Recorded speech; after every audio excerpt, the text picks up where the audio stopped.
بین پیر من امروز دریام شهر هرت مگه دفتر اینجاه؟ بفرمایید. او عبداللهی؟ موسوی سلام. پسر سلام. ته به چه حقیمه بچه گوشه بنه وزویاره؟ من؟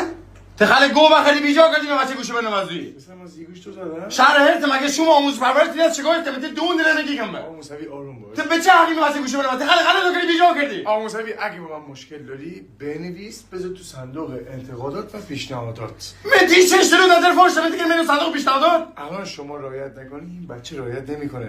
شما بزرگتر باید رعایت کنید. بنویس بذار تو صندوق انتقادات و پیشنهادات من میخونم چشم. خودکار کوه. خودکار من ببینم بفهم سرویس دفتر بفهم.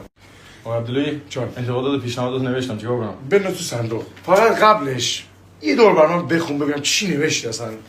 با سلام و عرض ادب و خسته نباشید خدمت جناب آقای عبداللهی معاون مدرسه راهنمایی پسرانه فرهنگ تخل گی بخردیم بچه رو دست برنده کردی مگه این بچه پیر نداشته اموی میخوابه که بین گوشه بین زومه من اگه آموزش پرورش تی دست شکایت نکردم تی دون دل گی نکردم این مدرسه تی یور نکردم میشه پیر بچه نیمه خیلی عالی بود. خوبه واقعا خوب بود. بنو تو صندوق من خودم میخورم خبرش به شما. رسیدگی کنید حتما. رسیدگی میکنم نگران نباش. بفرمایید. ممنونم. یه چایی چیزی خدمت دست من شما. ممنونم. بفرمایید. باریکلا. خوش شما. آفرین. خدا بزرگ علیه.